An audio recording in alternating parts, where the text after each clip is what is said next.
Amen. Amen. Gloire au Seigneur. Nous sommes toujours dans notre grand thème, vivre dans un nouveau départ. Et aujourd'hui, nous avons un sous-thème qui va nous bénir. Il est intitulé « Le pouvoir des paroles ». Les pouvoirs des paroles. Et comme je le dis dimanche passé, nous allons commencer à travailler nos référents au contenu du livre.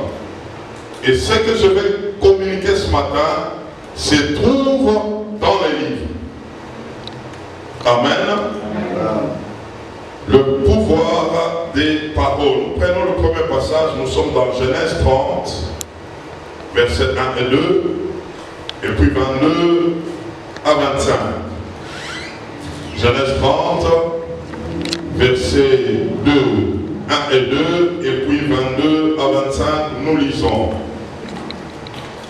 Lorsque Rachel vit qu'elle ne donnait point d'enfant à Jacob, elle porta envie à sa sœur et elle dit à Jacob, soulignez bien cette phrase, donne-moi des enfants ou je meurs. La colère de Jacob s'enflamma contre Rachel et il dit, suis-je à la place de Dieu qui t'empêche d'être féconde? 22 à 25. Dieu se souvint de Rachel, il l'exauça et il la rendit féconde. Elle devint enceinte et enfanta un fils. Et elle dit, Dieu a enlevé mon opprobre. Et elle lui donna le nom de Joseph en disant que l'Éternel m'ajoute un autre fils. Lorsque Rachel eut enfanté Joseph, Jacob dit à Laban, laisse-moi partir, pour que je m'en aille chez moi dans mon pays. Amen. Nous allons au chapitre 31, 30 à 32 de Genèse toujours. Genèse 31, 30 à 32, nous lisons. Maintenant que tu es parti parce que tu languissais après la maison de ton père, pourquoi as-tu dérobé mes dieux? Jacob répondit et dit à Laban, j'avais de la crainte à la pensée que tu m'enlèveras peut-être tes filles. Mais périsse celui auprès duquel tu trouveras tes dieux. En présence de mon frère, examine ce qui t'appartient chez moi et prends-le.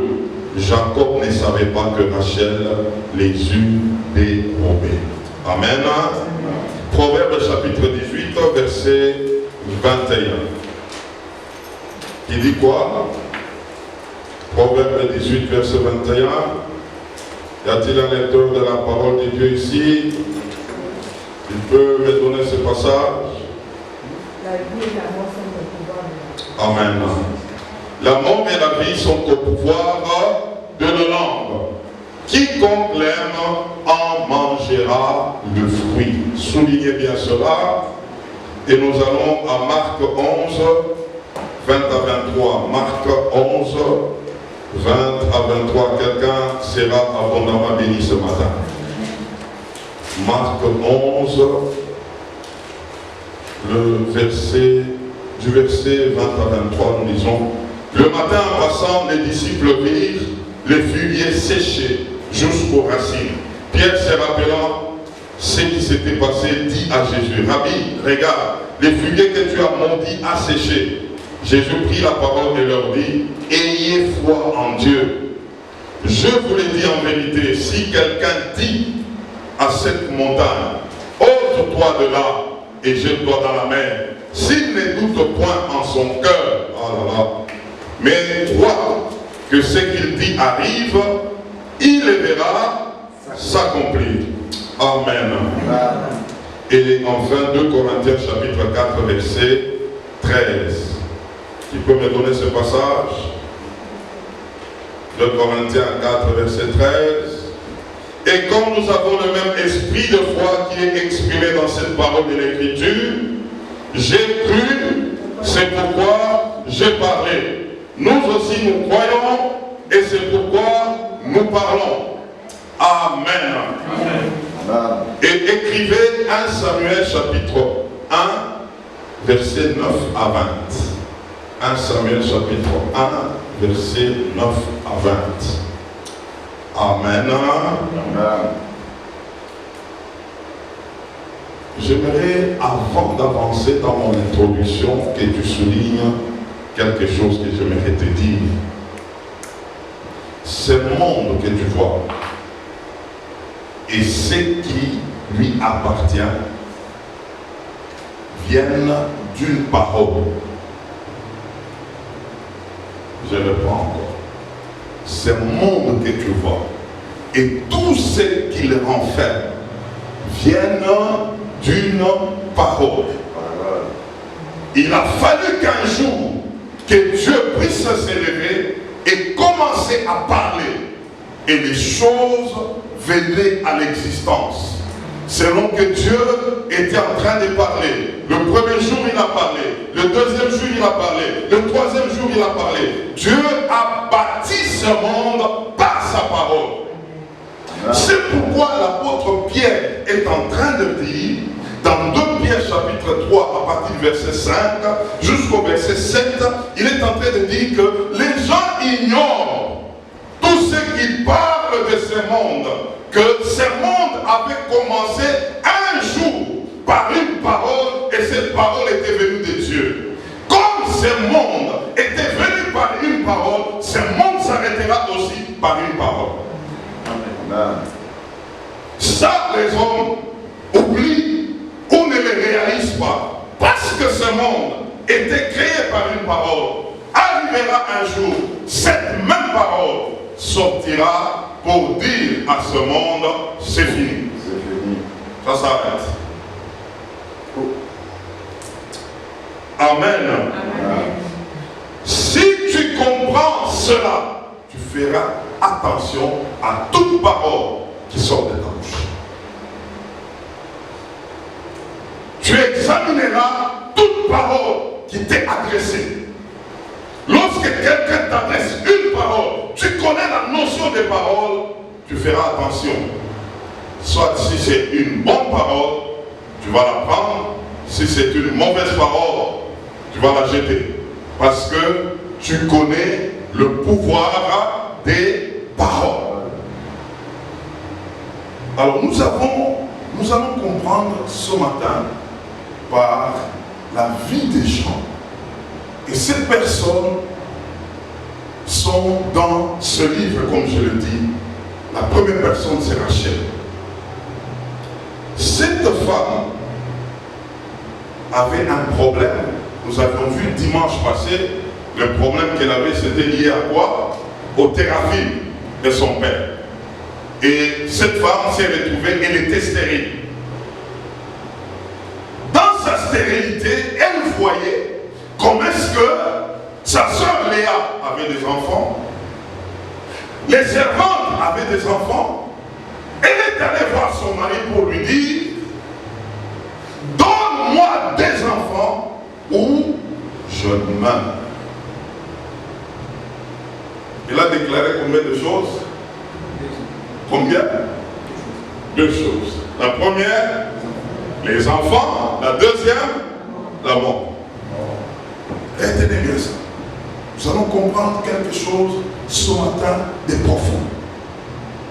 Et Jacob lui dira, suis-je à la place de Dieu qui t'a rendu stérile? Mais en réalité ici, il s'est passé quelque chose dans la vie de Rachel. Parce qu'elle n'avait pas d'enfant, elle n'était pas tranquille. Elle n'était pas à l'aise. Jusqu'à chercher des solutions de raison.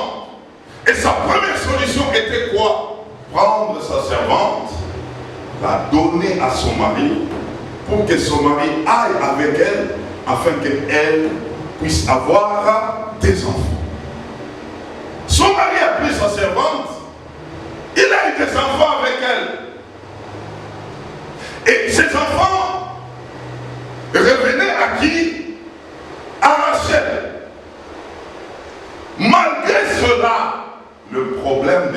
Rachel n'était toujours pas résolue. Elle avait des enfants par sa servante, mais ces enfants ne venaient pas d'elle. Malgré cette solution, le problème était toujours là. Rachel n'avait pas d'enfant. J'aimerais vous dire, mes frères, lorsque nous sommes devant un problème, ne cherchons pas des raccourcis. Ne cherchons pas des solutions de réchange. Quelqu'un peut avoir une solution de réchange, mais le problème demeure. Cherchons de vraies solutions. Et de vraies solutions viennent de Dieu. Amen. Il n'y a que Dieu qui peut nous donner des solutions. Et j'aimerais dire ce matin,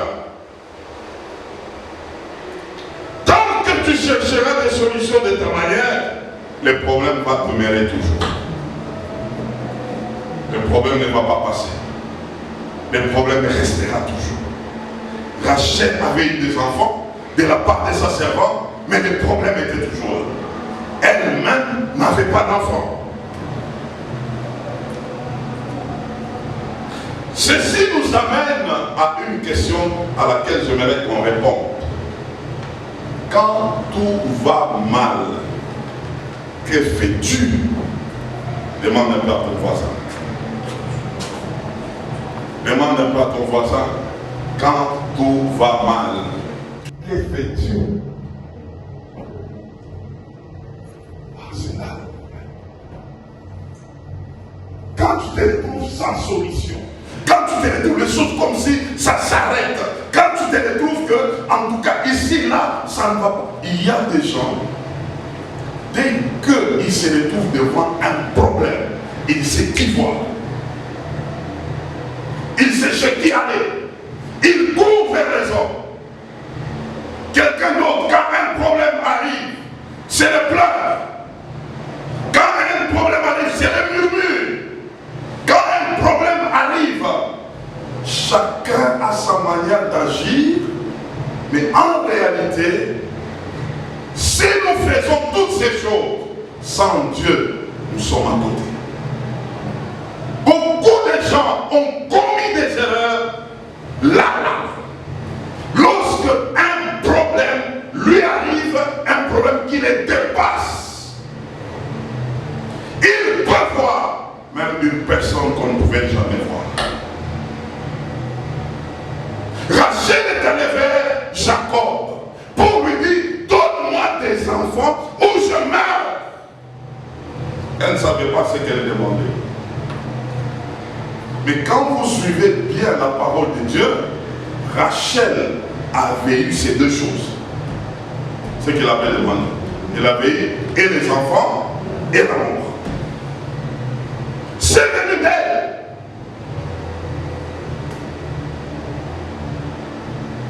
J'ai deux réponses à cette question. Quand tout va mal, que faut-il faire? Premièrement, il faut aller vers Dieu. Il faut aller vers Dieu.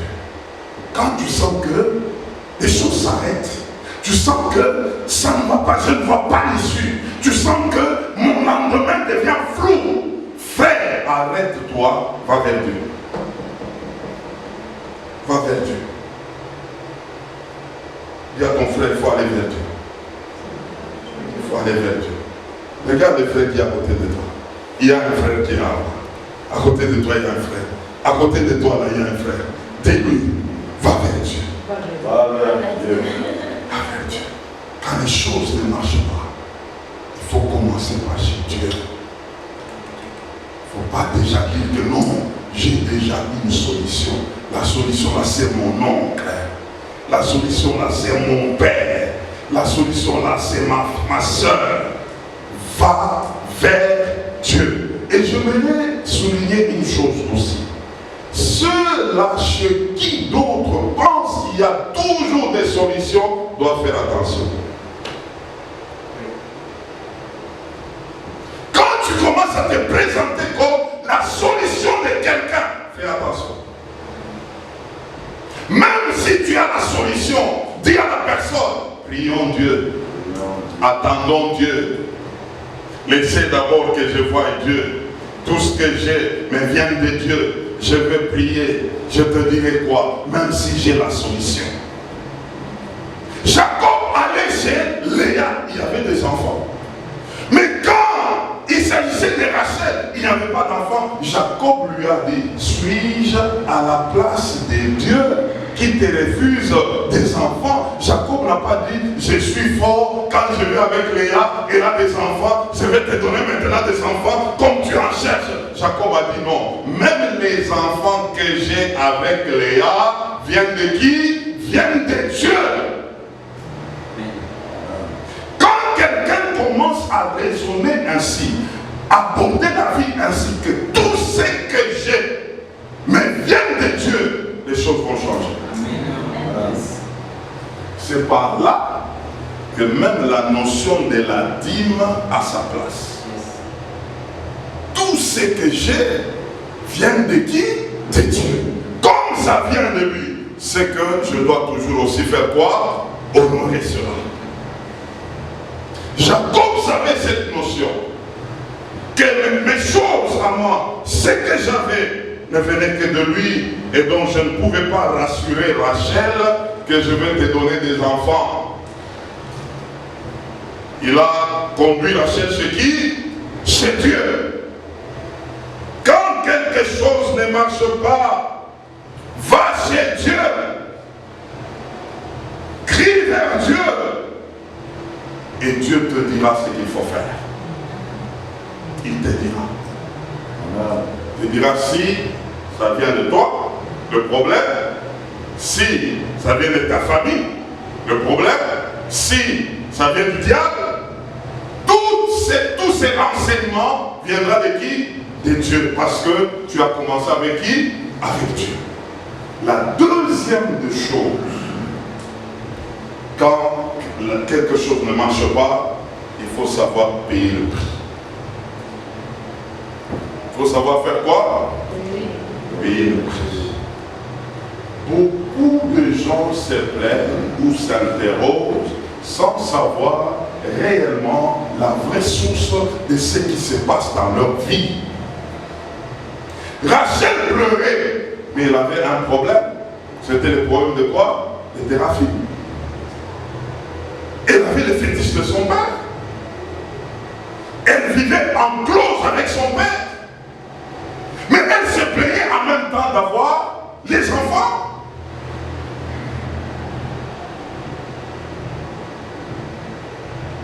Le nœud de problème, du problème avec Rachel, c'était les Téraphim, nous l'avons vu dimanche passé.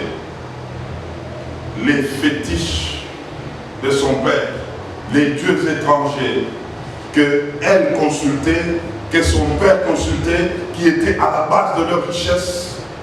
Rachel était en ça.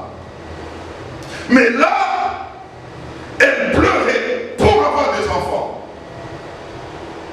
Maintenant, écoutez bien, écoutez-moi bien. Quand Rachel a pleuré,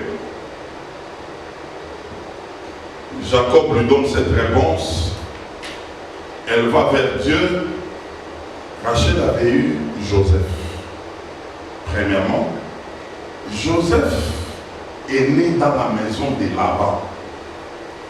Joseph n'est pas né en dehors de la maison de Laban.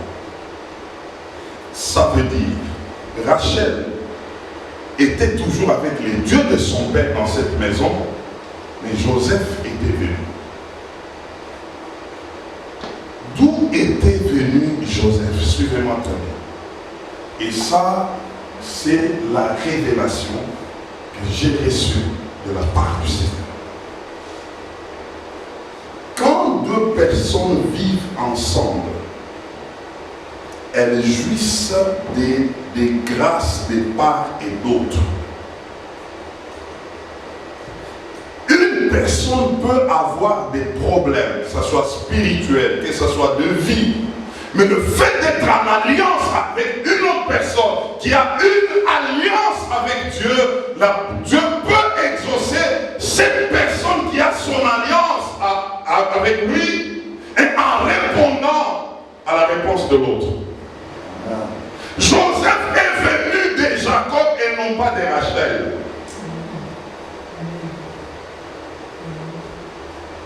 Il y avait une alliance entre Jacob et son Dieu, le Dieu d'Abraham, le Dieu d'Isaac.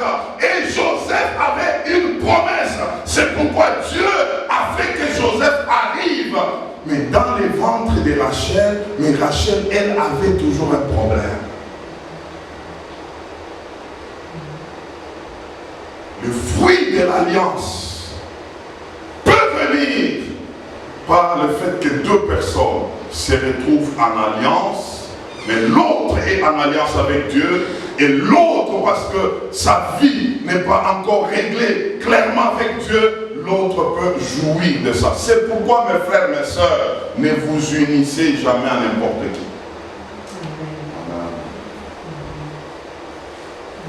Vous risquez de subir les sorts de l'autre. Rachel a subi les sorts de qui? De Jacob en ayant qui? Joseph. Jacob avait une alliance avec Dieu. Et Dieu a exaucé l'alliance. Dieu n'a pas exaucé Rachel. Il a exaucé l'alliance. Cette alliance a fait que Rachel puisse avoir des enfants. Maintenant, écoutez bien. Aïe, aïe, aïe, aïe, aïe. En tout cas, il faut lire ce livre. Il faut lire ce livre. Ce que je vous dis se trouve dans les livres. Maintenant, écoutez bien. Rachel, en ayant Joseph, elle a dit quelque chose. Je suis en train de parler du pouvoir de quoi? Des paroles. Joseph arrive, Rachel déclare la première parole. Dieu m'a enlevé ma honte. Joseph veut dire la honte, l'opprobre qui est enlevé. Ça, c'est la première dimension du nom de Joseph. La deuxième dimension, Rachel a dit que l'Éternel m'ajoute encore un fils. Il n'a pas dit 2 fils, 3 fils, mais il a parlé un fils. Ça, c'est accompli. Le pouvoir de la parole. En prononçant ces paroles ont porté les noms de Joseph. Joseph qui veut dire Dieu enlève l'opprobre, et encore qui veut dire Dieu m'ajoute. Et dimanche, nous allons voir, le dimanche prochain, ça c'est une parenthèse, nous allons voir l'impact des noms. Nous allons voir ça. Mais aujourd'hui, nous sommes d'abord dans le pouvoir des paroles. Retenez bien, dimanche, nous allons voir l'impact des noms. Alors, quand Rachel a prononcé ces 2 paroles, Dieu a enlevé l'opprobre, que Dieu m'ajoute un autre enfant, elle a retrouvé le proverbe 18, verset 21, que nous avons lu. La vie et la mort se trouvent dans notre bouche. Et ce que Rachel a déclaré, ça s'est accompli sur Joseph, qui était un fruit qui a enlevé l'opprobre. Effectivement, Rachel avait passé beaucoup d'années de honte sans enfant, mais quand Joseph est arrivé, c'était la réjouissance, c'était la joie. Et Joseph, quand il est arrivé, Rachel attendait encore un autre fils. Mais en même temps, sur la vie de Rachel, il y avait quoi? Donne-moi des enfants, ou je fasse quoi? Ou je ferai quoi? Je vais mourir. Maintenant, nous connaissons l'histoire, je l'ai donnée encore dimanche passé. Lorsque Joseph a fui, son beau-père, il a fui avec ses femmes et ses biens, et son beau-père l'a intercepté en cours de route pour lui dire, vous avez volé mes dieux.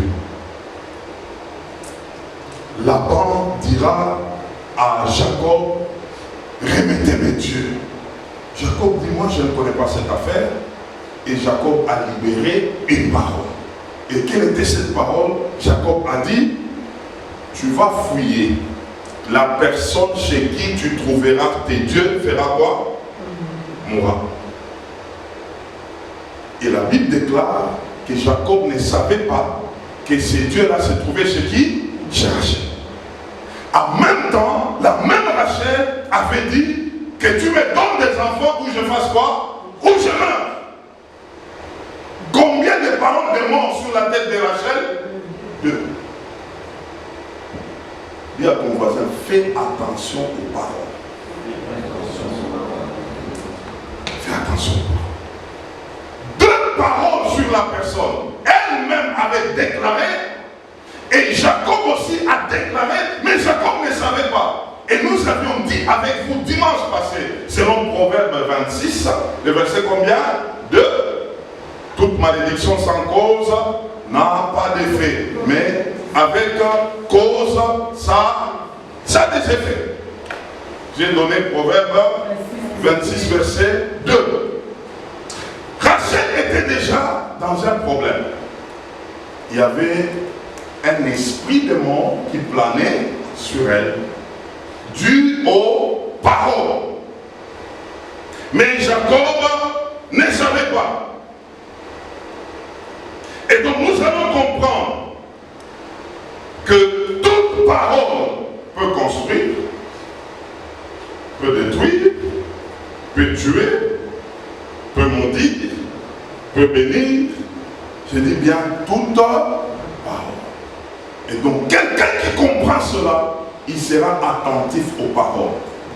Tu ne peux pas accepter que quelqu'un te dise une parole et cette parole est négative et que toi tu es là en train de l'accepter. Tu l'acceptes, tu l'introduis. Frère, en tout cas, moi je sais que tu n'as pas d'argent. Dis oui, oui, tu as dit, frère, je n'ai pas d'argent, je n'ai rien. Tu as établi une parole. En tout cas, chez vous, les choses sont toujours difficiles dans votre famille. Il y a toujours des situations difficiles. Oui, oui, en tout cas, tu sais, hein? Ah, tu as compris, hein? Oui, c'est comme ça chez nous. Hein? Tu as établi quelque chose. Il y a toujours des familles où des mariages sont compliqués, il y a des niveaux. Ah, tu as constaté, hein? Oui, mais même tel a divorcé, même tel a fait ça, même tel. Tu es en train d'établir quelque chose. Si quelqu'un te dit une parole, tu dois l'arrêter et révoquer cette parole. Que sur moi, cette parole ne peut pas s'accomplir, car mon cas est différent des autres. Tu dois faire attention aux paroles. Et quand j'examine bien avec Rachel, ce sont ces paroles qui l'ont poussé vers la mort. Jacob ne savait pas, mais les paroles qui étaient sorties de Jacob avaient des effets. Il y a une dame, cette dame c'est Anne. Je vous ai donné 1 Samuel 1 de 9 à 20. Cette dame avait des problèmes comme Rachel, elle était stérile. Dans sa stérilité, il y a sa rivale qui l'a mortifiée, c'était Pénina. Elle en a souffert jusqu'à ce qu'elle se dise, comme je vous ai dit, quand tout va mal, il faut voir qui? Il faut voir Dieu. Elle se dit, je dois voir Dieu. Et la Bible déclare qu'elle est allée vers Dieu, elle a demeuré longtemps dans la face de Dieu. Longtemps. Mais toi, tu demeures combien de temps? Quand tu vas même chez Dieu, là, il faut aller chez Dieu jusqu'à ce que tu aies la réponse. Tant que ça ne viendra pas, reste là, frère. Demeure là. Anne est restée jusqu'à ce que l'homme de Dieu, Élie, le prophète Élie arrive, le sacrificateur Élie arrive, jusqu'à la confondre de quelqu'un qui est ivre. Écoutez ça. Il la regarde, elle est en train de balbutier. Il dit à Anne, jusqu'à quand tu vas te maintenir toujours dans l'ivresse? C'est une parole qui est sortie. Où on considère quelqu'un qui prie de quelqu'un qui est comment? Ivre. Anne dit que ça, ce n'est pas ma parole. Anne a révoqué cette parole. Anne lui dira, non mon Seigneur, je ne suis pas ivre. Je suis en train d'exprimer mon âme. c'est mon âme qui souffre qui est en train de parler à Dieu. Et quand elle a rectifié ces choses, Élie a changé de parole. Élie lui dira que l'Éternel t'exauce et va en paix. Mes frères, c'est cette parole qui a amené des enfants dans la vie d'Anne. Il a fallu qu'elle reçoive une parole venant de Dieu, et cette parole avait le pouvoir de créer. Mais avant cette parole, il y avait une autre qui n'était pas bonne, qu'il a traitée d'une femme qui était comment? Ivre. Elle a révoqué cette parole, et elle a saisi l'autre parole qui disait que Dieu t'exauce, va en paix, et que Dieu te fasse grâce. Elle a pris cette parole. Mes frères, avant que les enfants ne viennent, les enfants étaient déjà venus par la parole. Yes. Est-ce qu'on comprend ça? Les choses que nous avons nous viennent des paroles. Nous viennent des paroles. Il y a des gens qui ont eu à parler avant toi. Il y a des gens qui continuent à parler sur toi. Mais tu ne les réalises peut-être pas qu'il y avait des paroles qui étaient sorties sur toi.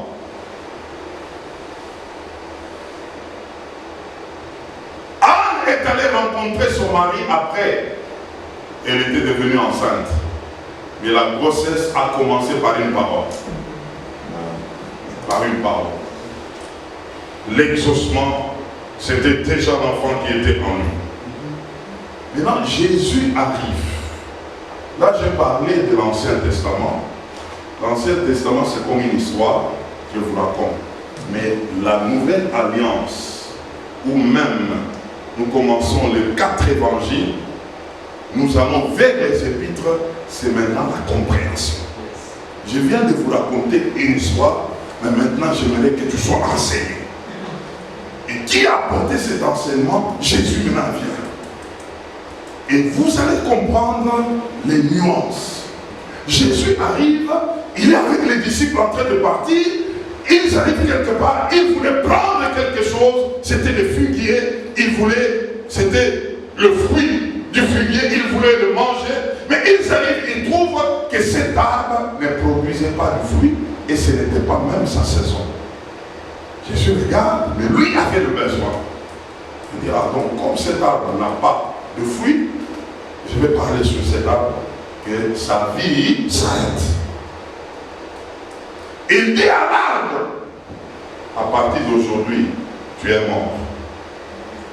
Ils sont allés. Mais Pierre, les gens, les Jacques avaient entendu cette parole. Mais l'arbre était là. Ils sont partis. Le lendemain, pendant qu'ils passaient par la même route, Pierre regarde, l'arbre était déjà sec.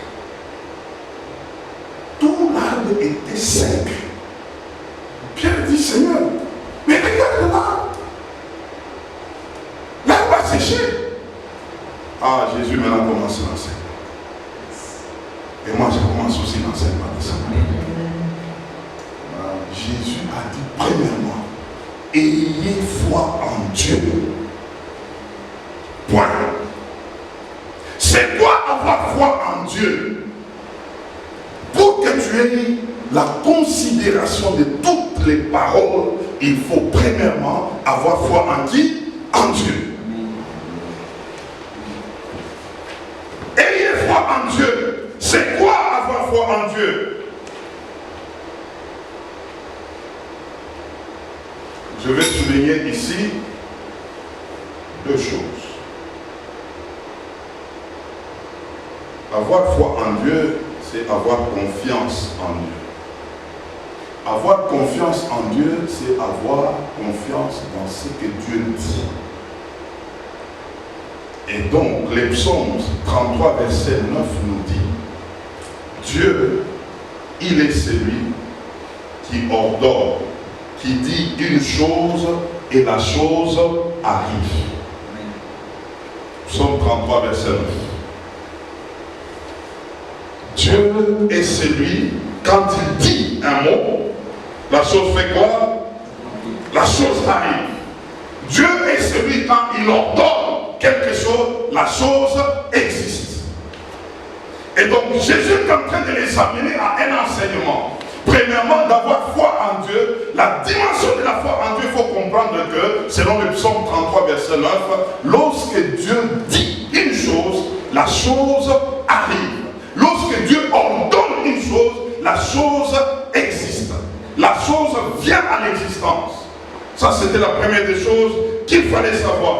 Et selon Romains chapitre 4, verset 17, Dieu est celui qui donne la vie aux morts et qui appelle à l'existence les choses qui n'existent pas comme si elles existaient. Ça, c'est Dieu. Alors, Jésus les a amenés à comprendre d'abord que tout doit partir de Dieu. Quand tu crois que Dieu, il est capable de dire un mot et la chose arrive. Il est capable d'ordonner et la chose existe. Dieu est capable de donner la vie à ce qui est mort. Dieu est capable d'appeler à l'existence les choses qui n'existent pas. Ça, c'est le point de départ. Ayez foi en Dieu. Maintenant, Jésus continue. Il dit maintenant à vous, si vous avez cette foi-là, vous pouvez aussi y parler. Est-ce que nous sommes ensemble? Amen. Vous pouvez faire aussi quoi? Parler. Et il dit, vous pouvez dire aussi, même s'il y a une montagne, vous dites à cette montagne, ôte-toi de là et déplace-toi. Maintenant, il dit, ça va s'accomplir, mais à une condition. Chez Dieu, il n'y a pas de condition, mais chez toi et moi, il y a des conditions. Quelle est la condition que Jésus maintenant a donnée ici? Si vous ne doutez pas dans votre cœur. Ah, la matière commence. Il ne suffit pas de dire avec la bouche. Il suffit d'abord de commencer par dire avec la bouche du cœur. Nous avons vu avec vous cela. Les doutes viennent d'où? Les doutes viennent lorsque dans les cœurs nous n'avons pas de parole. Les doutes viennent d'où? Lorsque en nous manquons des paroles. C'est ça le problème des doutes. C'est que nous devons comprendre une chose. Et je l'ai dit, je crois que c'était un de vendredi. L'homme a combien de bouches? L'homme a deux bouches. La première bouche se trouve dans son cœur. Et la deuxième bouche, c'est la bouche physique. Et maintenant, ici, Jésus fait mention à la bouche du cœur. Et beaucoup de doutes viennent de la bouche du cœur. Je l'ai dit un jour, quelqu'un peut déclarer de sa bouche physique, mais dans sa bouche du cœur, il est en train de dire autre chose. Et donc la chose ne peut pas arriver. Parce qu'il y a déjà quoi? Contradiction entre les deux bouches. Si tu crois dans ton cœur et si tu dis de ta bouche, si tu crois dans ton cœur, la parole est près de toi, cette parole est dans ta bouche et dans ton cœur. Les deux dimensions, lorsque ça nous manque, nous avons des problèmes. Donc pour moi et toi, la condition est que notre bouche du cœur et notre bouche physique doivent parler un même langage. Et c'est pourquoi Jésus pouvait dire que la foi en Dieu, oui, ça c'est notre confiance vis-à-vis de Dieu, mais il y a une condition pour ce qui nous concerne nous-mêmes directement, c'est au niveau de notre cœur, de notre bouche du cœur. Et comment alimenter le cœur? C'est par là que nous avons besoin des paroles de la part de Dieu. Tu dois planter des paroles en toi. Tu dois prendre la Bible que tu as, tu dois la manger. Tu dois la manger, tu dois la méditer, tu dois la travailler pour qu'elle puisse s'asseoir maintenant où? Dans ton cœur. Et lorsqu'elle est assise, dans ton cœur, dans son abondance, ces paroles vont commencer à bouger ton ventre jusqu'à sortir, et ça sera d'un commun accord avec ce qui sortira de ta bouche. Et c'est comme ça que Jésus pouvait faire cette observation, ou même pouvait enseigner ainsi. Il dit, quant à vous, vous pouvez aussi parler sans douter, c'est-à-dire ayant les paroles de Dieu au-dedans de vous et parlant selon ce qui est écrit, parlant selon ce qui est dans la parole de Dieu, vous allez voir le même résultat que Dieu. Et c'est comme ça que maintenant l'apôtre Paul vient pour donner encore une suite à ce que Jésus a dit. Il dit, j'ai cru, c'est pourquoi j'ai parlé. Lui avait déjà compris qu'il avait toute sa confiance en Dieu. C'est que Dieu est capable d'appeler à l'existence les choses qui n'existent pas comme si elles existaient. Dieu est capable de dire un mot et la chose arrive. Il est capable d'ordonner et la chose existe. Et Paul est en train de dire, moi aussi, nous sommes dans cette dimension où nous croyons en Dieu, nous pouvons parler. Alors quelqu'un qui est à cette dimension-là, quand il parle, c'est dangereux. Amen. Amen. Je dis, quand il parle, c'est comment? C'est dangereux. C'est pourquoi, frère, même dans la vie, il faut bien discerner les hommes. Quand c'est quelqu'un qui est avec Dieu, il faut être attentif à ce qu'il dit. Il peut te dire des choses, mais c'est Dieu qui est en train de dire ces choses dans sa bouche. Il y a des gens qui n'ont pas Dieu, ils peuvent aussi dire des choses. Quand ils disent des choses et qu'ils n'ont pas Dieu, il faut les arrêter, les révoquer. Dans la dimension des paroles, il ne faut pas subir. Dans la dimension des paroles, il faut ouvrir les yeux correctement. Quand ce n'est pas Dieu, tu dois t'élever pour dire non à toutes ces paroles-là. Mais quand c'est Dieu, Dieu viendra. Il ne viendra pas dans une voix, tu sens la voix sort là comme ça. Il viendra par ses serviteurs, par ses hommes en qui il a mis des paroles. Je vous ai parlé d'Élie. Élie était là. Il a sorti une parole à qui? À Anne, l'enfant où les enfants sont venus. Dieu a parlé. Et il y a des déclarations. Lorsque c'est sous l'onction de Dieu, ce sont des paroles qui bâtissent des vies des gens. Ça bâtit des vies. C'est pourquoi faites attention aux paroles. Ayez les discernements des paroles. Sachez prendre les paroles de Dieu et les paroles des hommes. Il y a un frère. Ce frère-là était dans l'église. Ce frère, il avait fait quelque chose. Écoutez-moi très bien.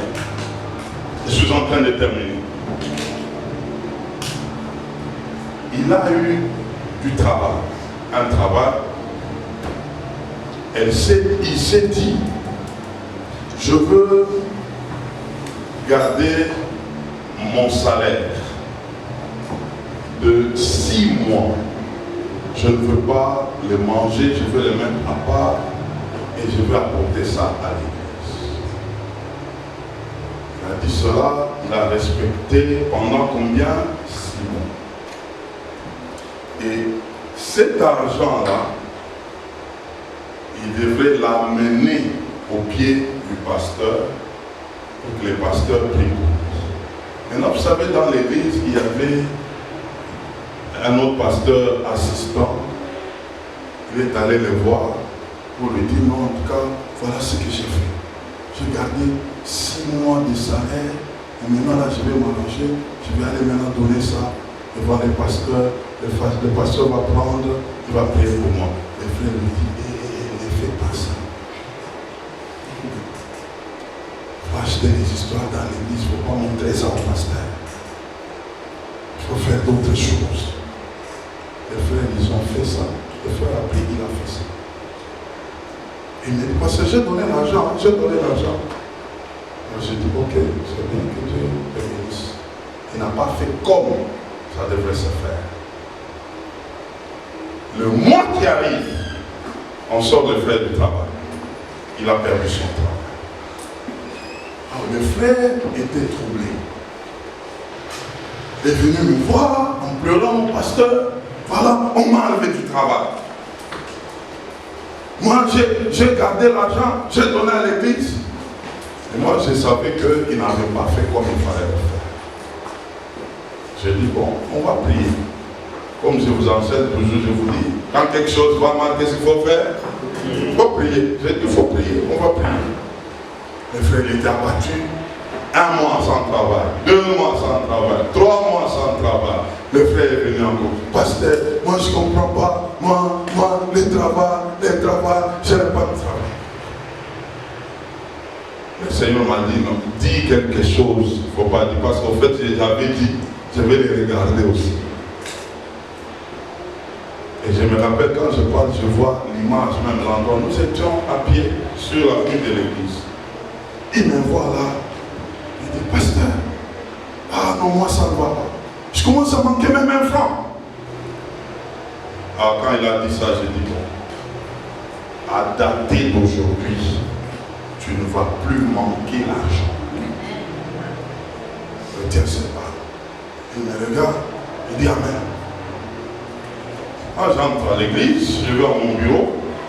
Le frère, il continue, ça c'est lui-même maintenant qui parle. Il continue comme ça, il entend. Un véhicule s'arrête là. Frère, je ne cite pas son nom parce que ça peut passer là, il peut suivre. On n'appelle pas son nom. Il regarde, il ne trouve pas, il regarde la personne, il se rappelle, la personne descend du véhicule. Il dit, c'est moi ton ami. Ah, mais comment tu veux, je suis pressé. Il sort et lui donne $100. Il dit, oh, qu'on va se voir.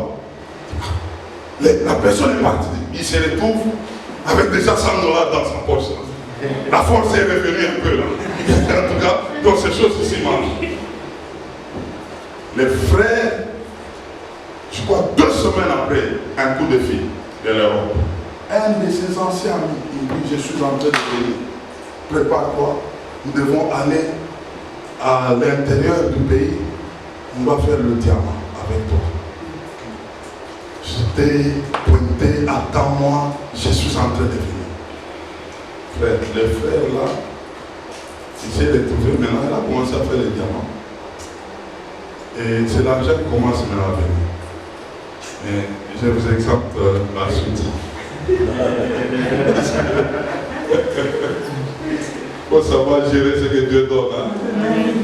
Et ce n'était pas pour cette suite-là. La suite, elle est compliquée. Il a fallu une parole pour déclencher toute une action. Il a fallu une parole. Et c'est pourquoi je vous dis qu'il faut faire attention à toutes les paroles qui sortent. Et moi, en venant ici ce matin, j'ai dit que je vais parler. Je vais parler sur des vies ce matin. Je ne suis pas venu vous raconter des choses seulement, je suis venu vous parler. Je sens des paroles dans ma bouche. Je sens des paroles dans mon esprit. Et c'est pourquoi je vous ai amené là où nous sommes maintenant arrivés. Nous allons nous tenir debout. La première des choses, je vais te dire, lève-toi et annule toutes les